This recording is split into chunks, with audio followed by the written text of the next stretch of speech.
పరదాల మాటున సీక్రెట్గా నిర్మించిన రాజభవనం పబ్లిక్ అయిందా? ఋషికొండ ప్యాలెస్ గేట్లు పబ్లిక్ ఓపెన్ చేసిన కూటమి సర్కార్ నిజానిజాలను నిగ్గు తేల్చనుందా? లోపలున్న విశాలవంతమైన సౌకర్యాలను చూసి ప్రజలు నిర్ఘాంతపోయే పరిస్థితులు నెలకొన్నాయా? కొండను తొలిచి నిబంధనలు తుంగలో తొక్కి మరీ అక్రమంగా నిర్మించుకున్న ఈ ప్యాలెస్లో అడుగు కూడా పెట్టకుండానే జగన్ దిగిపోయాడు అంటూ కూటమి శ్రేణులు ఇప్పుడు ట్రోల్ చేస్తున్నాయి. ఇంతకు వైసీపీ సీక్రెట్గా కట్టించిన ఋషికొండ భవనాలను ఇప్పుడు ఏం చేయబోతున్నారు?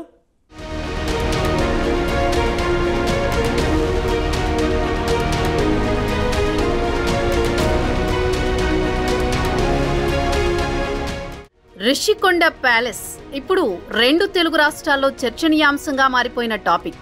ఋషికొండ వైపు అడుగు పెడితే అరెస్టు చేసేవారు ఎన్నికలకు ముందు. ఇప్పుడు ఋషికొండ ప్యాలెస్ గేట్లు ప్రజలు చూసేందుకు ఓపెన్ చేశారు. అత్యంత విలాసవంతమైన 6 బ్లాక్లు మైండ్ బ్లోయింగ్ గా ఉన్నాయి. 500 కోట్లతో కట్టారని, లక్షలు విలువ చేసే కమోడ్లు పెట్టారని జరిగిన ప్రచారంలో అబద్ధమేం లేదు. హైదరాబాద్ లోని ఫలక్నుమా ప్యాలెస్ లోనూ అంత లగ్జరీ సౌకర్యాలు ఉంటాయో లేదో చెప్పడం కష్టం. టూరిజం పేరుతో కట్టేసి సీఎం క్యాంప్ ఆఫీస్ కు బాగుంటుందని సిఫార్సు చేసుకునేందుకు రంగం సిద్ధం చేసుకున్నారు. గవర్నమెంట్ మారడంతో ఇప్పుడు జగన్ అక్కడ అడుగు కూడా పెట్టలేకపోయారు. కానీ ఆయన చేసిన దూబారా అంతా బయటపడుతోంది. నిజానికి ఋషికొండ మీద మంచి టూరిజం కాంప్లెక్స్ ఉంది. దాన్ని కూలగొట్టి ఇష్టారాజ్యంగా ఋషికొండను తొలిచేసి కనీస అనుమతులు లేకుండా భవనాలను నిర్మించారు. ఈ వ్యవహారం సంచలనం సృష్టించింది.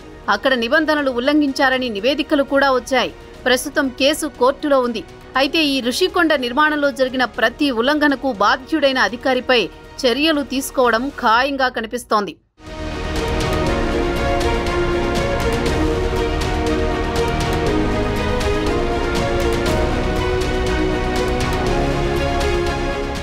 దాదాపు 500 కోట్లు వెచ్చించి అంత పెద్ద ప్యాలెస్ సముదాయాన్ని నిర్మించాల్సిన అవసరం రాష్ట్రానికి ఏమొచ్చింది అన్న ప్రశ్న ప్రజల మెదళ్లను తొలిచేస్తోంది. ఇప్పుడు ఆ బెడ్రూమ్ చూసారా, ఆ బాత్రూమ్ చూసారా అంటూ రాష్ట్ర వ్యాప్తంగా ఎక్కడికక్కడ జనం ముక్కున వేలేసుకుంటూ చర్చించుకుంటున్నారు.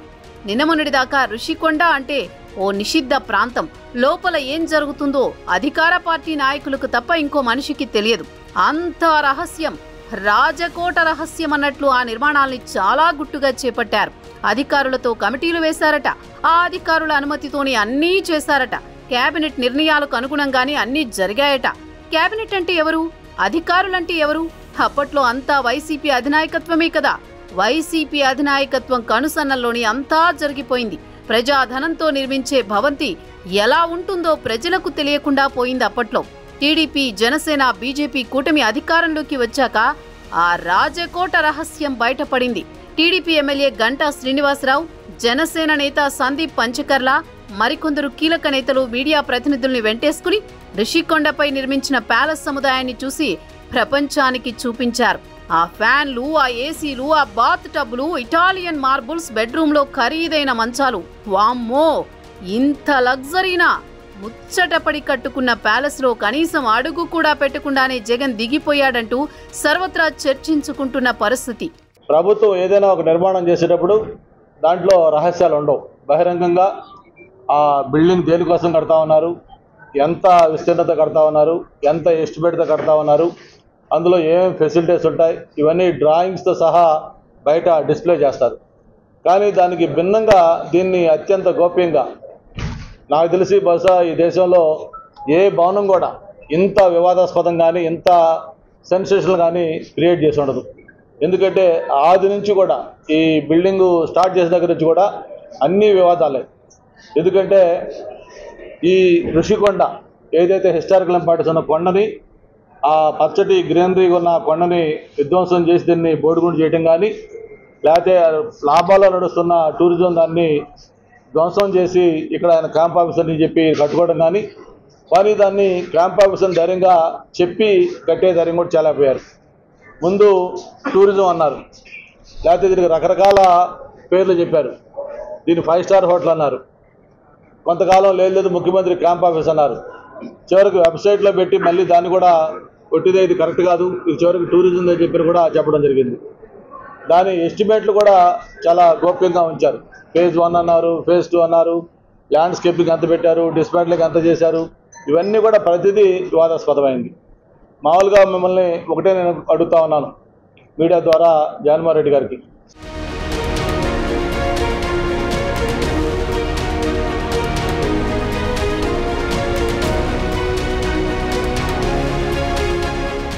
ఋషికొండపై గతంలో హరిత రిసార్ట్స్ ఉండేవి. వీటి ద్వారా ప్రభుత్వానికి ఏడాదికి 8 కోట్లకు పైగా ఆదాయం వచ్చేది.